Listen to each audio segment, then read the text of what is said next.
Hello everybody, I'm your host, Dr. Darkspawn, and welcome. We're going to do something a little different. Today we're going to be looking and searching for any information we can get about what is going to be released in Sector 2, the Shadowed Peak Meet Your Maker update, which is coming tomorrow on September 26th. And what better place to start than on the roadmap published on August 31st. Now in this, it says Sector 2, the Shadowed Peak, introduces players to the fear and solitude of the Arctic wasteland. As we can see here on the roadmap picture, there's going to be a new guard, a new suit, and a new difficulty system, and that's going to be releasing around the end of September, and Sector 2 will be lasting till about the end of November or the beginning of December, according to this roadmap. Now, even though there are mods on the Mid-Sector Update 2, those mods are actually already in the game. The Mid-Sector Update will only be adding expeditions. Initially, we published the Mid-Sectors Update release as October 24, but it's been moved, and it hasn't been completely decided when it is going to release yet. But the Shadowed Peak Mid-Sector Update will deliver unique new content and one of the biggest features that they've been planned up until this point, which will be Expedition Mode, which is set to launch in late October, which is a brand new way to engage with the game's raiding experience, get new rewards, and change how you approach your next outpost. Now, their stream on September 21st has already been done, and we'll take a look at what the expeditions really are. It's essentially a branching system, but we'll get to that when we get to that. And before we do that, though, let's take a look at what Sector 2 is going to be looking like, and what kind of guard and augments and suit we can expect in the Sector 2 Arsenal Pack. So looking at the Sector 2 Arsenal Pack that's already been published on the Steam website, there are some things we can clearly see. This is the assassin. It's hidden here in the middle, and it is invisible before it attacks, and it aggroes and remains invisible until it starts its attack animation, which it reveals itself. Let's have a look at that then, shall we?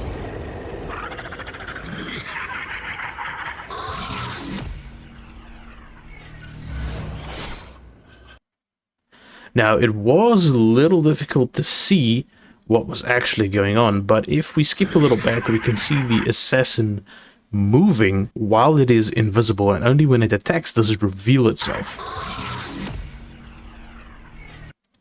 Though this part is slowed down, the attack is actually rather quick, and is a horizontal slash with both weapons. It appears to dash from about 1 or 2 blocks away directly towards the player. Let's see what the custodian actually looks like.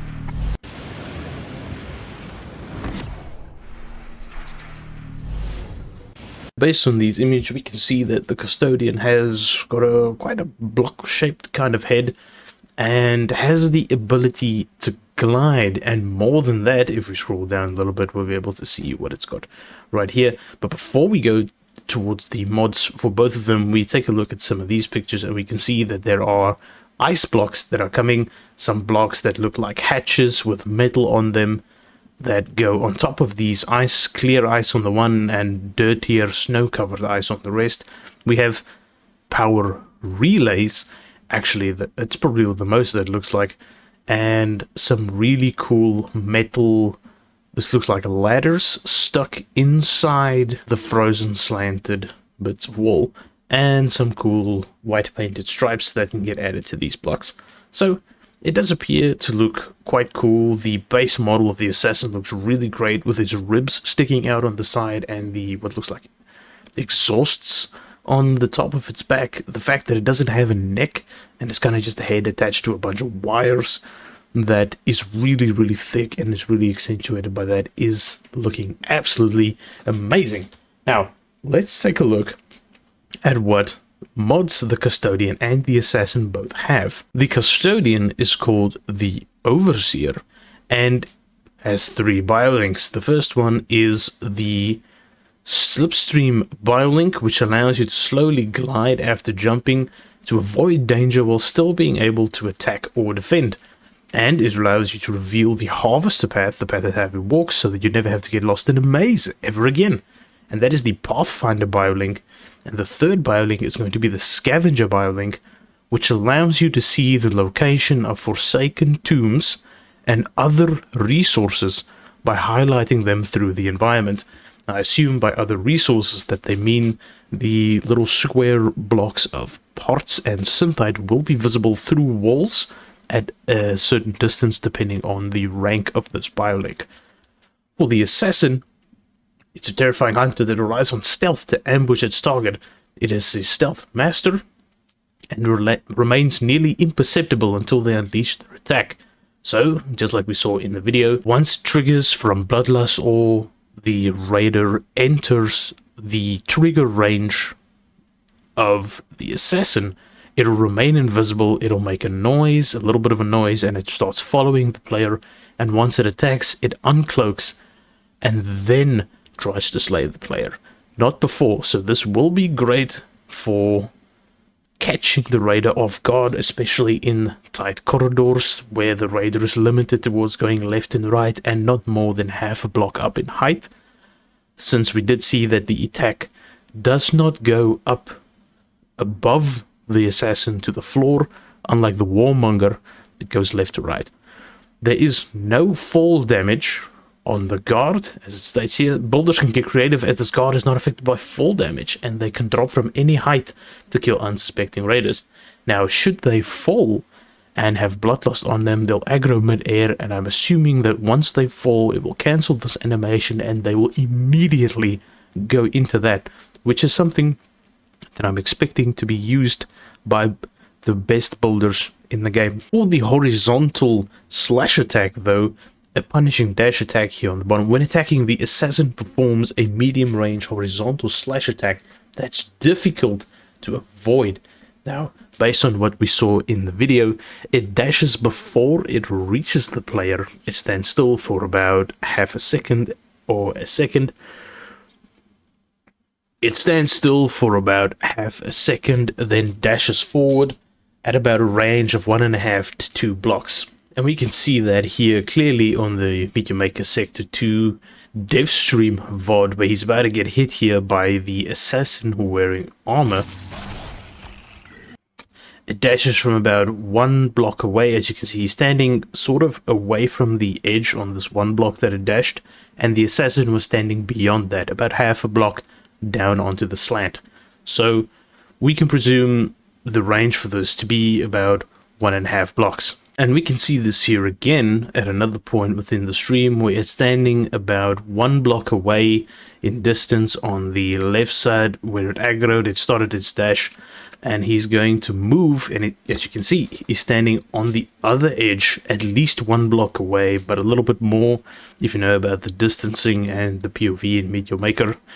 It dashes through him, who was standing on the middle of the block, and about 1.5 blocks away if we take into account that he was standing in the middle. So let's say that the guard has about 1.5 blocks where it will start a lunge, and it will lunge 3 blocks away.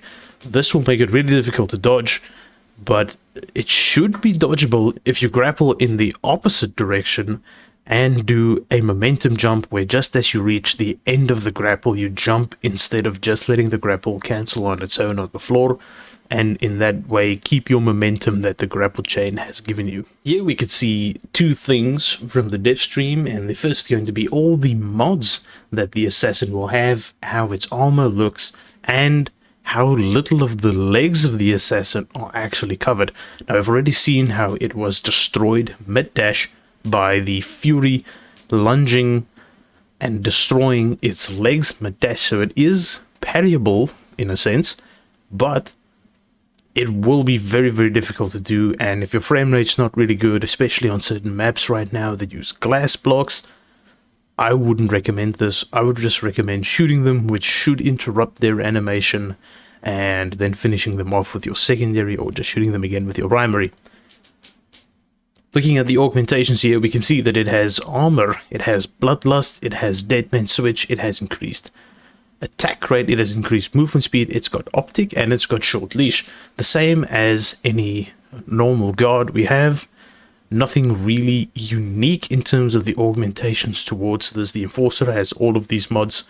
The Warmonger has all of these mods, and the Cannonback has all of these mods. The Ravage too, they all have this. So standard set of mods, nothing really special about it, but the armor, that I think is very, very important to look at. The head is quite small and it's very difficult to hit, especially with a plasma bow. You might miss.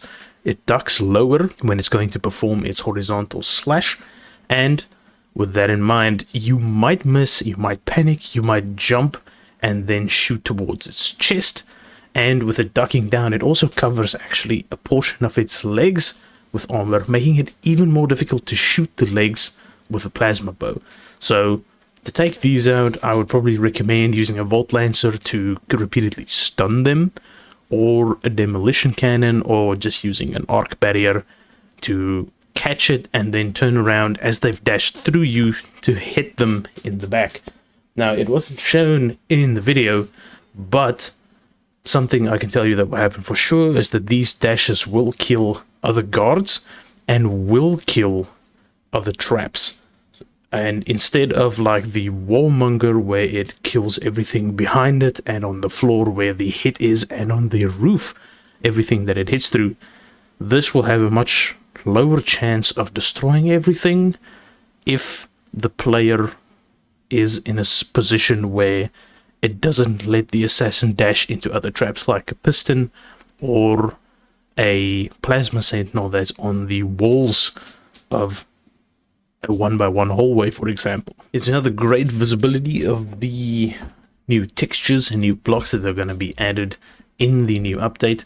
And also this gives us this is a good spot to talk about the new difficulty system. As you can see on the top right, it shows 1 out of 5 skulls, so outposts will be rated based on that. I'm assuming that it's going to be based off of density and the amount of capacity that is used towards defenses in comparison to capacity used for normal blocks and for aesthetics. And based on these, as well as perhaps the kill ratio of an outpost, it will determine how dangerous your outpost is. Between 0, it might even be able to go to 0, and your outpost might even be able to be rated from 0 skulls to 5. Looking at the textures, we can see that they are also yellow padded tarp styled blocks that can have metal inside of them, and that can kind of represent the type of blocks that you would normally see in an asylum,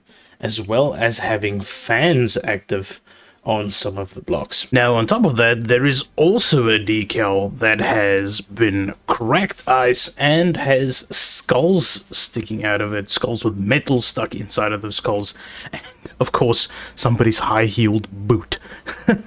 So yeah, they've got some cool things coming in this one, and apparently it also does make a noise. Let's give that a hear, shall we? Yeah, you can hear it crackling.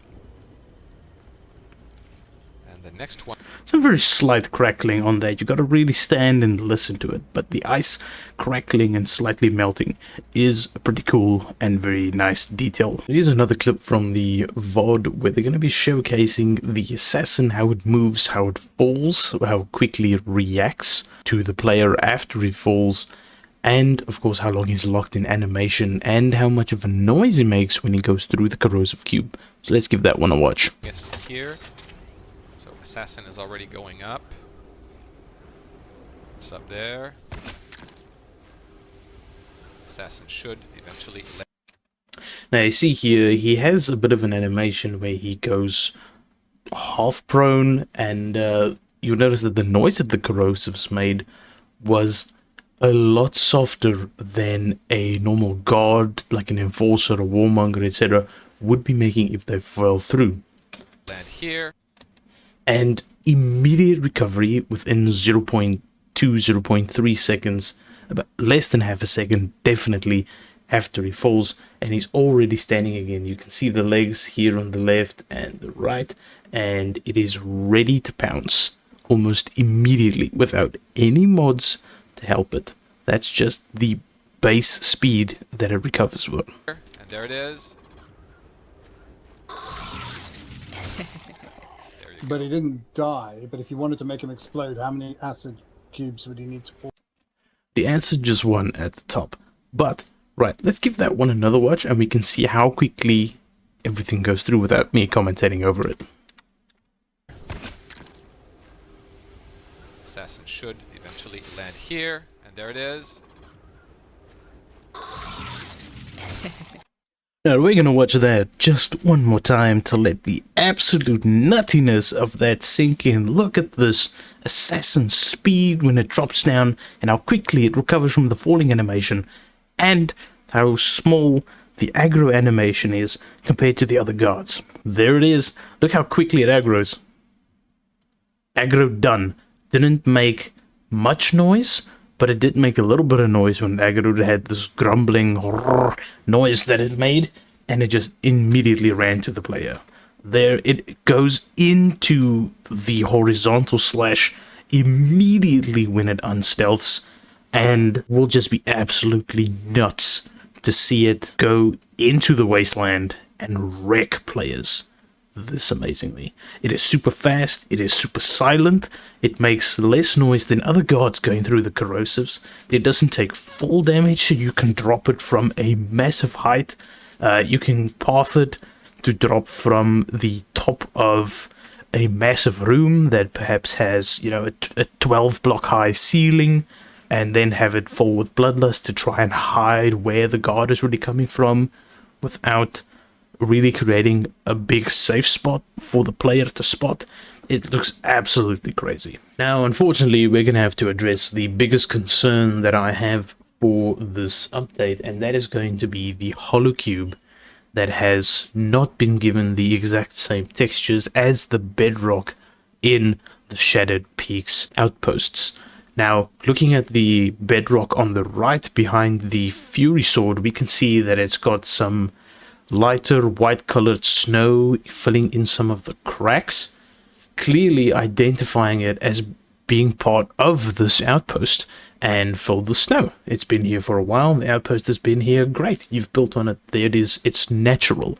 But looking towards the holocube, which is the bedrock on the left behind the dev's face cams, you can see that it does not have these white textures, and it is completely obvious that this is not natural and does not belong in this space, completely nullifying the effect that the holocube is supposed to have. It's supposed to trick you into thinking, hey, this could be real, I don't need to look there. But with this big change, and depending on the settings that you run your game at, it could be very, very obvious from quite far away that this is not natural bedrock, and that there is something malicious hiding inside of it. But alrighty, thank you so much everybody for watching. I may have missed one or two things, but that's alright, we'll be seeing them within the next 24 hours anyway. I'm looking forward to what's going to be created, what combos are going to exist with this awesome new guard, and these awesome combos that it can have with other guards and corrosive cubes especially. And as always, thank you so much for watching. I've been your host, and you've been absolutely fantastic. Stay safe, custodians. Only one day left to go.